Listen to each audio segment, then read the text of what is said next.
महाकारुणिक तथागत सम्यक संबुद्ध बोधिसत्व परमपूज्य डॉक्टर बाबासाहेब आंबेडकर यांना त्रिवार अभिवादन करतो। अतीत काळचे, अनागत काळचे आणि वर्तमानातले बुद्ध यांनाही त्रिवार अभिवादन करतो। भगवंताची अमृतवाणी आहे। सीलेने सुगतीयन्ति, सीलेने भोग संपदा, सीलेने निभूतियन्ति, तस्मा सीले विशुद्धयो। सील शुद्ध, निर्लेप तथागत सांगतात ठेवायला, शुद्ध आचरण ठेवायला सांगतात, जेणेकरून आपल्याला सुगती प्राप्त होईल, आपल्याला भोग संपन्नता आपल्यामध्ये येईल आणि निर्वाणाचा साक्षात्कार अर्थात निर्वाणास आपण प्राप्त होऊ। या अमृतवाणीने शुद्ध मनाने स्थवीर बुद्धघोषाने विशुद्ध मग्ग लिहिला आणि त्या विशुद्ध मग्गाच्या संदर्भाने आपण शीलाचे प्रकार आज बघूया। शील म्हणजे सदाचार आहे, कुशल कर्म आहे। असे कर्म करायचे की ज्याने आपण प्रसन्न राहू, इतरांनाही प्रसन्न करू आणि एकंदरीत सगळ्याचं कल्याण होईल। आपल्याला दुःख होणार नाही, आपल्याला पश्चाताप होणार नाही, आपल्याला भय देखील निर्माण होणार नाही, असंच इतरांनाही होऊ नये या उदात्त आणि मंगल कामनेने सील सदाचार हे ठेवायचे असतात। सील म्हणजे सदाचार आहे, सदाचार म्हणजे गुणीवर्तन आहे। हे गुण जुजबी मानाने आपणास पंचशील या माध्यमातून माहीत आहेत। आपण त्यावर सविस्तर चर्चा करूया आज। परंतु विशुद्धी मग्गामध्ये सांगितलेले सीलाचे प्रकार, वारीती सील, विरत राहण्याचे सील, कायिक कर्म, कुशल कर्म जे सीलामध्ये येते। वारीत सील म्हणजे अकुशल कर्म न करणे। चारित सील म्हणजे कुशल कर्म करत करत अशा अकुशल कर्माचा पूर्णतः त्याग करणे आणि जेही सदाचाराचे कर्म आहे ते सतत करत राहणे। त्यानंतर तिसरं आहे लौकिक सील।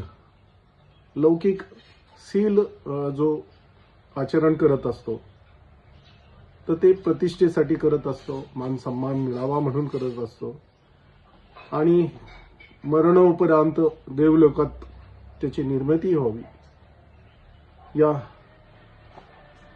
काही लोभापायी तो सील पालन करतो। चौथा प्रकार आहे लोकोत्तर सील। लोकोत्तर सील निर्वाणासाठी आणि इतर लौकिक कारणासाठी तो सील पालन करत असतो। पाचवं सील आहे हीन सील। हीन सील म्हणजे दुसऱ्याची प्रतिस्पर्धा करणे, दुसऱ्यापेक्षा मला मान सन्मान अधिक मिळावा या कारणाने सीलाचे आचरण करणे, पालन करणे हे हीन सीलामध्ये येतं। मध्यम सील सहावं आहे, ते आहे पुण्यप्राप्तीसाठी। सातवं सील आहे श्रेष्ठ सील, केवळ निर्वाणासाठी कठोर असं सीलाचं पालन आचरण यामध्ये केलं जातं। आठवं आहे स्थितीभागी सील। समाधी आणि प्रज्ञाशिवाय शीलाचे पालन करणे याला स्थितीभागी सील असे म्हटलेलं आहे। नववे सील आहे विशेषभागी सील। प्रज्ञाविना समाधिष्ठित राहून सीलाचे आचरण करणे आणि अंतिमतः 10वं आहे निर्वेद सील। समाधी आणि प्रज्ञा याच्या उभयताच्या दोन्ही संकल्पनेमधून शीलाचे पालन करणे आणि शील, समाधी आणि प्रज्ञा या तिन्ही गोष्टी सदोदित वाढवण्याचा, आपल्यामध्ये अंगीकारण्याचा प्रयत्न करणे, या पद्धतीने हे एकूण शीलाचे प्रकार 10 विशुद्धी मग्गाच्या संदर्भाने आपण विषद केलेले आहे. सुरुवातीला आपण चर्चा केल्याप्रमाणे जे पंचशील आहे ते वारितीशील, वीरती म्हटल्या जातं. पहिलं आहे पानातिपाता वेरमणी, म्हणजे प्राण घात करण्यापासून विरत राहणे, अर्थात खून न करणे, कोणत्याही जीवाचा वध न करणे. तर करायचं काय, तर या सगळ्या सजीवांची रक्षा करायची, प्रचंड प्रमाणात अहिंसेचं पालन करायचंय आणि करुणाचा विकास सदोदित सातत्याने आपण करायला शिकलं पाहिजे. पंचशिलापैकी दुसरं शील आहे अदिन्नदाना वेरमणी, अर्थात चोर कर्म, चोरी कर्म पासून विरत राहणे. मग याच्यापासून विरत राहण्यासाठी काय करायचं, तर इमानदारीचं जीवन जगायचं आहे, दुसऱ्याच्या अधिकाराचा आपण सन्मान करायचा आहे आणि सर्वांशी न्यायपूर्ण व्यवहार करायचा आहे. तिसरं शील आहे कामे सुमिच्छाचारा वेरमणी, काम, मिथ्याचार, व्यभिचार यापासून आपण दूर राहायचंय आणि ते सुसंगत करण्यासाठी, सुसह्य करण्यासाठी नैतिक आचरण ठेवायचंय, संयमाचे पालन करायचंय आणि प्रत्येक आपल्या वर्तनामध्ये विश्वसनीयता ही हवीच हवी. पवित्र जीवन जगण्याचा आपण प्रयत्न केला पाहिजे. त्यानंतर चौथं शील आहे मुसावादा वेरमणी, खोटे बोलण्यापासून विरत राहायचंय, खोटं बोलण्यापासून दूर राहायचंय. मग त्याला सुसंगत असं वर्तन, सदोदित सत्य बोलणे, प्रत्येक आपल्या वर्तनातून विश्वसनीयता ही हवीच हवी आणि आपला कोणताही संवाद कोणाशीही अत्यंत इमानदारीने व्हायला हवा. यामध्ये मुसावादा वेरमणी मध्येच पिसुनाई वाचा वेरमणी, चुगली चाहडीपासून विरत राहणे. मग करायचं काय, तर चुगली करून विभक्त करण्यापेक्षा एकतेमध्ये विश्वास ठेवायचा, एकता वाढवण्यासाठी आपण प्रयत्न करायचा आहे, सौहार्द व्यवहार करायचा आहे, मैत्री भाव आपण जपायचा आहे. त्यानंतर याचाच फरुसाई वाचा वेरमणी हा एक भाग आहे मुसावादामध्ये.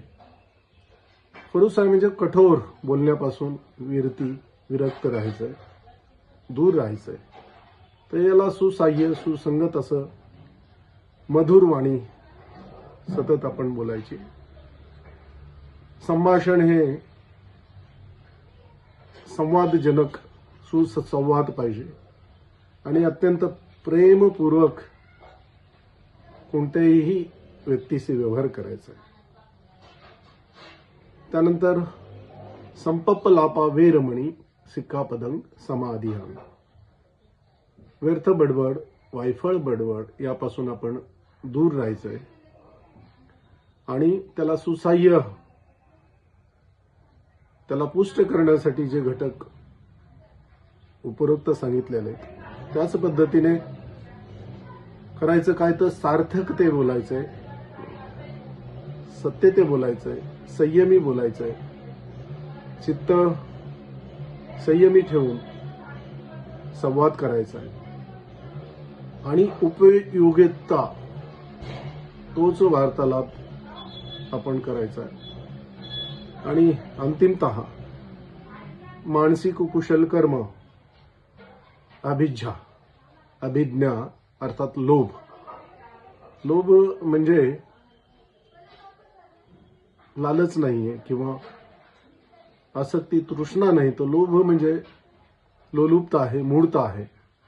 तर मूढतासाठी आपल्याला सजग राहून लोभ हा त्याग करायचा आहे आणि सतत आपण कुशल कर्म हे चित्तामध्ये, याची वृद्धी कशी होईल कुशल कर्माची, या पद्धतीने आपण विचार करायचा आहे.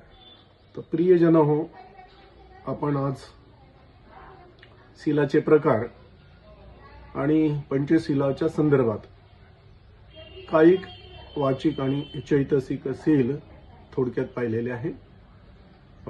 आशा करतो की सर्वांना आवडले असेल, सर्व हा व्हिडिओ पसंत करतील, समजून घेतील आणि या पद्धतीने आचरणांनी अंगीकार करतील अशी आशा बाळगतो. सर्वांचे मंगल हो, कल्याण हो. साधू साधू साधू. धन्यवाद.